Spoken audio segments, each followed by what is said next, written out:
વિજય ભગત તારો વિરોધ કરીએ છીએ, પણ હજી અમે તને ગેરસવાલ કર્યો નથી. અમારા મોઢામાં જેથી ગેરસવાલ આવવાનો થાય ને ત્યારે ગેરસવાલ નહીં આવે, સીધો રમતો રોતો જ આવશે. ફોન આવ્યો તો સુરતથી એક ભાઈનો, ગેરસવાલો કરતો હતો, ગાયરું બોલતો હતો, માં બેન સામે ગાયરું બોલતો હતો. એવો ઓડિયો મારી પાસે એક આવેલો છે, એક ભાઈનો સુરતનો. એટલે ધ્યાન રાખજે, બીજા પાગ્યાઓને ફોન કરાવવામાં ધ્યાન રાખજે. અને તું કોના કહેવાથી ફોન કરાવે છે એ પણ મને ખબર છે. છેલ્લા 5-6 મહિનાથી ગુજરાત રાજ્યની અંદર એક આસ્થાનું ધામ સંત સુરા અને સાવજોની ધરતી એટલે એ સૌરાષ્ટ્ર, અને એમાંય સતનો આધાર એટલે સત્તાધાર. સત્તાધારનો વિવાદ આપ સૌને ખબર છે કે જ્યાં વિજય ભગત કે તેનો વિરોધ થઈ રહ્યો છે, જમીન હડપવાથી લઈને ભ્રષ્ટાચાર થયાનો આરોપ લગાડવામાં આવી રહ્યો છે. હમણાં આ વિવાદ ધીમે ધીમે શાંત થયો હતો, કારણ કે હમણાં એની કોઈ ચર્ચાઓ નથી થઈ. પણ એ પહેલા નરેન્દ્ર બાપુ સોલંકી, આપાગી ગામના ઓટલાના મહંત, આ બધા જ સામે પડ્યા હતા અને ત્યાં સત્તાધાર જઈને તેમની સાથે ચર્ચા કરી હતી. પણ આજ ફરી જંગવડથી એક મહારાજનો વિડીયો સામે આવ્યો છે, અને આ સામે વિડીયો આવતાની સાથે જ ફરી એકવાર આ સનાતન ધર્મ અને સત્તાધારના વિવાદમાં એક નવો વિવાદ ઉભો થયો છે. નમસ્કાર, આપ જોઈ રહ્યા છો ન્યૂઝ રૂમ અને આપની સાથે હું છું ભાવિક. પહેલા તો તમે અમારી ચેનલને સબસ્ક્રાઇબ ન કરી હોય તો અમારી ચેનલને સબસ્ક્રાઇબ કરી લો, બેલ આઇકનને દબાવી દો, જેથી કરીને પડે પડના સચોટ સમાચાર તમને તમારા મોબાઈલ પર તરત જ મળી રહે. સતનો આધાર એટલે સત્તાધાર. સત્તાધાર જઈએ તો ત્યાં ઓટલો ને રોટલો મળી રહે. સત્તાધાર એક એવું આસ્થાનું કેન્દ્ર કે જ્યાં લાખો લોકો દર્શન કરવા માટે આવતા હોય છે. પણ સાધુ સંતોના વિવાદ અને અંદરો અંદરના વિવાદના લઈને હવે ભક્તો પણ ત્યાં એવું કહે છે કે હવે અમારે સત્તાધાર જવું કે ન જવું, કારણ કે આજકાલ એ આસ્થાના નામે શું શું થઈ રહ્યું છે. એ જ્યારે આરોપ લગાડવામાં આવ્યા કે વિજય ભગત અને ગીતા વ્યાસ, કે જ્યાં એ સત્તાધાર મંદિરથી થોડે દૂર જઈએ તો તે એક બંગલો આવે છે ને, એ બંગલામાં રહે છે ગીતા વ્યાસ. આ ગીતા વ્યાસ આખે આખું બધું સંભાળે છે સત્તાધારનું. એનો હિસાબ કિતાબ એ મુનિમની જેમ કામ કરે છે, અને એ અંગત છે વિજય ભગતના માણસ. એવા ભક્તોના વિડીયો પણ સામે આવ્યા હતા, ને એમાં એવું પણ કહેવામાં આવ્યું હતું કે અમે જ્યારે દર્શન કરવા ગયા ત્યારે ગીતા વ્યાસ એ વિજય ભગતના રૂમમાંથી નીકળ્યા. અરે એવા પણ આરોપ લાગ્યા છે વિજય ભગત જ્યારે આખો દિવસ તો ભગવા કપડામાં હોય, સાંજ પડે એટલે પેન્ટ શર્ટ પહેરીને નીકળી જાય. આવા આરોપો પણ લાગ્યા છે. એટલે સાધુ સંતો પર આવા આરોપ લાગવા એ જરાય યોગ્ય નથી, કારણ કે જુનાગઢની અંદર મહેશગીરી બાપુ પર જે આરોપો લાગ્યા હતા એ આરોપોના તો ફોટા પણ હતા, અને અમુક અંશો એ તો ખોટા પણ હતા કે અહીંયા જુનાગઢમાં રહીને ભગવા પહેરવા ને દિલ્હી જાય ત્યારે પેન્ટ શર્ટ જીન્સ પહેરીને જવું. ભાઈ, આને સાધુ સંતો ન કહેવાય. તમારે જાહેર જીવનમાં પાછું આવી જવું જોઈએ. ખુદને સાધુ કહો છો ને તમે, બીજા સાચા સાધુને તમે બદનામ કરવાના પ્રયત્નો કરી રહ્યા છો. પણ ખેર, જુનાગઢનો વાત નથી કરવી, આજે સત્તાધારની વાત કરવી છે કે જ્યાં વિવાદ એટલો વકરી ચૂક્યો હતો વચ્ચે કે સૌ કોઈ એ જાણવા આતુર હતું કે આ વિવાદનો અંત ક્યારે. પણ હજુ સુધી એ વિવાદનો અંત નથી આવ્યો, અને હવે નવા વળાંકો સામે આવી રહ્યા છે. સત્તાધાર વિવાદમાં જગવણથી રમણનાથ મહારાજનો એક વિડીયો સામે આવ્યો છે, અને કહ્યું છે કે ભાઈ સુરતથી મને ઓડિયો આવે છે, અને એ ઓડિયોની અંદર મા બેન સામે ગાળો બોલવામાં આવી રહી છે, ભાંડવામાં આવી રહી છે. રમણનાથ બાપુ તો એવું પણ કહે છે કે અમે તો ક્યાં વિજય ભગતને ગાળો દીધી છે, પણ અમે ગાળો તો નથી દીધી, પણ સમય આવશે ને ત્યારે બતાવી દઈશું. રમણનાથ બાપુને સાંભળો પેલા કે તેમણે શું કહ્યું, કોનો ફોન આવ્યો, શું ગાળ દીધી, બધું જ રમણનાથ બાપુએ એક વિડીયોમાં ખુલાસો કર્યો.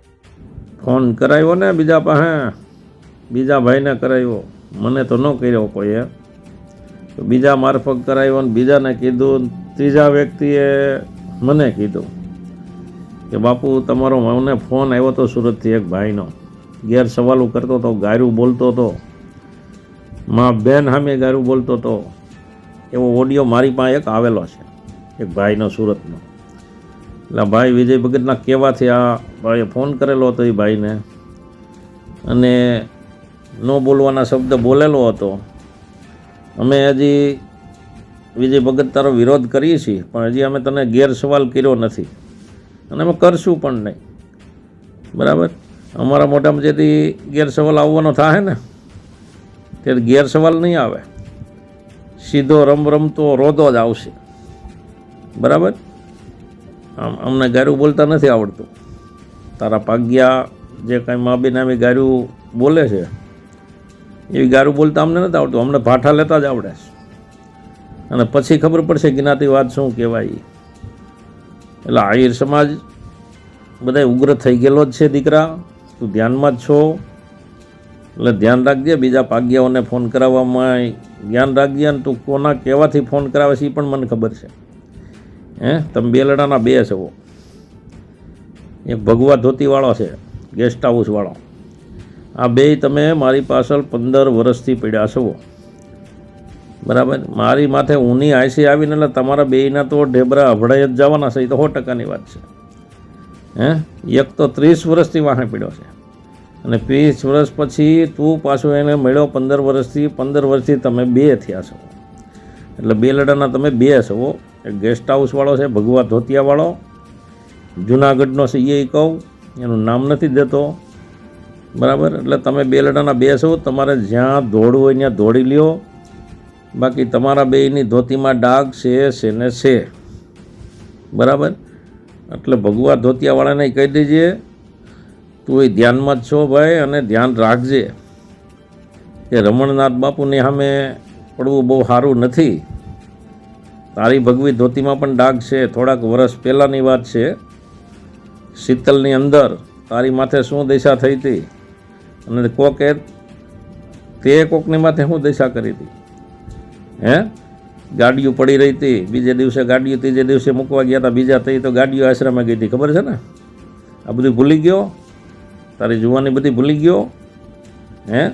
ગેસ્ટ હાઉસવાળા સાલા નુગરા, વિજય ભગત સાલા નુગરા, તમારા બેયના મેં કાંઈ બાપ નથી માર્યા. તમે 15 વર્ષથી મારી પાછળ પીડ્યા છો. હવે તમારું પ્રકરણ ખુલવાના થયા છે અને હું કાયદેસરની રીતે ફરિયાદીઓ કરવાનો છું. હું કોઈના બાપથી ડરવાનો નથી. બીજાને મોઢે કહો છો રમણનાથ બાપુને કહો વિડીયા બંધ કરી દે. હું કાંઈ વિડીયા બંધ કરવાનો નથી. તમારા બાપથી કાંઈ બીતોય નથી. બરાબર? એટલે જ્યાં તમારે દોડવું ત્યાં દોડી લેજો. બાકી તમારા બેયનું પ્રકરણ બહાર આવવાનું છે અને આવવાનું છે. બરાબર? એટલે ગેસ્ટ હાઉસવાળાને કહી દેજે ને તને કહી દઉં છું. બીજાને કહેજે મને ફોન ન કરે. દેવ ડેરા મૂકીને હનુમાનની હેડફેટે ન આવવું. બરાબર? આદેશ. તો જે રીતે સત્તાધાર વિવાદને લઈને હવે જગવડતી રમણનાથ બાપુનો આ બીજી વખત કે ત્રીજી વખત વિડીયો છે કે રમણનાથ બાપુએ વિરોધ કર્યો છે. અને અનેક એવા સાધુ સંતો છે કે જેને આ સત્તાધારના વિવાદને લઈને ચર્ચા કરવા માટે પણ તૈયાર નથી, કારણ કે એમને આ વિવાદમાં નથી પડવું. સત્તાધારનો એ વિવાદ, જગ્યા, પૈસા, એ બધો જ વિવાદ. હવે એની અંદર તથ્ય શું અને સત્ય શું એ તો વિજય ભગત ખુલીને બહાર આવીને બોલે તો ખબર પડે. પણ વિજય ભગત છે કે બોલવા તૈયાર નથી. તો બીજી તરફ તેના સામે આરોપ નખાવવા વાળા ઘણા બધા આવી ગયા છે. નરેન્દ્ર બાપુ, અન્ય બીજા લોકો ઘણા બધા છે. પણ જ્યારે કોઈ પ્રતિક્રિયાની વાત આવે છે ત્યારે વિજય ભગતના ખંભોથી ખંભો એની બાજુમાં મળાવીને ઉભેલા આપા ગીગાના એ વંશજો કે જે આવી જાય છે એ પ્રતિક્રિયા આપે છે. એમની પ્રતિક્રિયા એવી હોય કે અમે સમય આવતા એ 4ની ટોળકીને જવાબ આપીશું. જ્યારે 4ની ટોળકીની વાત કરવામાં આવી હતી તો બધા એ વિચારતા હતા કે ભાઈ 4ની ટોળકીમાં કોણ સૌથી મેઇન કોણ? એનો ખુલાસો તો નરેન્દ્ર બાપુએ કરી દીધો હતો કે જે 4ની ટુકડીની વાત કરે છે એમાંથી હું એક છું અને આજે 2 મહિનાથી હું પાછળ પડી ગયો છું. નરેન્દ્ર બાપુ સોલંકીએ જ્યારે ખુલાસો કરી દીધો હતો એ છતાં પણ વિજય ભગત કશું બોલવા તૈયાર ન હતા. એટલે દાળમાં કંઈક કાળું છે કે આખી દાળ કાળી છે તો મને નથી ખબર. એ કદાચ નરેન્દ્ર બાપુને ખબર હશે અથવા તો વિજય ભગતને ખબર હશે. જો વિજય ભગતને ખબર છે કે એનો વિરોધ ખોટી રીતે થઈ રહ્યો છે તો જવાબ કેમ નથી આપતા? જો નરેન્દ્ર બાપુ સાચા છે તો પછી કેમ ચૂપ થઈને બેઠા છે વિજય ભગત? જો સાચા હોય તો તમે સ્વીકારી લો કે આ નરેન્દ્ર બાપુ જે કહે છે એ સાચા છે. નરેન્દ્ર બાપુએ તો અલગ અલગ માંગણી સાથે પત્ર પણ લખ્યો હતો કે ભાઈ અહીંયા ફોટા પડવાની મનાઈ લખેલું છે, બધા બોર્ડ હટાવી દો. સતની જગ્યા છે લોકો સુધી ફોટા પહોંચે તો આપણું તો શું થાય? લોકો દર્શન કરે ભાઈ, અહીંયા બહાર જે હોય એ દર્શન કરે. સીસીટીવી ની વાત આવી, ઘણી બધી વાત આવી, પોલીસ ચોકીની વાત આવી, સિક્યુરિટીની વાત આવી, આ બધી જ વાતો આવી. પણ આ વાતોને લઈને પણ ગોળ ગોળ ગોળ ગોળ ગોળ પ્રતિક્રિયાઓ સામે આવી. એમાં નક્કર કોઈ જાતની કાર્યવાહી અથવા તો સાધુ સંતોના નિવેદનો પણ નથી આવ્યા. આ વિવાદ દિવસે ને દિવસે વધતો જતો હતો ને હજુ પણ વધી રહ્યો છે. આ વિવાદનો અંત લાવવો એટલો જ જરૂરી છે, કારણ કે સતનો આધાર સત્તાધાર કે જ્યાં લાખોની સંખ્યામાં લોકો ભક્તો આસ્થાનું કેન્દ્ર માને છે, ત્યાં દર્શન કરવા માટે આવે છે, આપા ગીગાને માનીને આવે છે, પણ સાધુ સંતોના અંદરો અંદરના વિખવાદને લઈને હવે એ ભક્તો પણ ત્યાં આવવાનું ટાળી રહ્યા છે અને એ પણ કહી રહ્યા છે કે સાધુ સંતો શું કરી રહ્યા છે. અમે તો આસ્થાના ધામ સત્તાધારની અંદર દર્શન કરવા માટે આવીએ છીએ, પણ ત્યાં જઈએ ત્યાં તો કોઈ ગાળો બોલતું હોય. અમુક ટાઈમે તો વિડીયો પણ આવ્યા છે ગીતા વ્યાસના કે જે ધમકાવતા હોય, ડરાવતા હોય. એટલે ગીતા વ્યાસનો મુખ્ય ત્યાં કહેવાય ને કે જગ્યા શું, એનું સ્થાન શું? જો વિજય ભગતની જોડે હોય તો પછી વિજય ભગતે પણ બધું મૂકીને એની સાથે જતું રહેવું પડે. આ બધું ન ચાલે. તમે સાંસારિક જીવનમાંથી ત્યાગી દીધું છે તો તમારે બધું જ મૂકી દેવું ભાઈ. તમારે ભગવા કપડાં પહેર્યા છે તો તમારે કશું જ એક વાતનો રૂપિયાનો મોહ હોવો જોઈએ. તમારે ન તો એ જગ્યાનો મોહ હોવો જોઈએ, ન તો એ જમીનનો મોહ હોવો જોઈએ. પણ અહીંયા તો એવું છે કે બધા જ મોહ એક સાથે રાખીને બેઠેલા એ સાધુ સંતો. હું માત્ર એક સાધુ સંતો નથી કહેતો, લગભગ એવા ઘણા બધા સાધુ સંતો હશે કે જે આવા ધંધાઓ કરતા હશે, અને જે ધંધાઓ કરતા હશે તેને મારો ધણી પૂગે અને ભગવાન પહોંચે. સત્તાધારના વિવાદને લઈને તમારું શું માનવું છે? ને જગવડથી રમણનાથ બાપુએ જે મેસેજ આપ્યો છે એને લઈને તમારું શું માનવું છે? કમેન્ટ કરીને ખાસ જણાવજો. જોતા રહેજો ન્યૂઝ રૂમ. નમસ્કાર.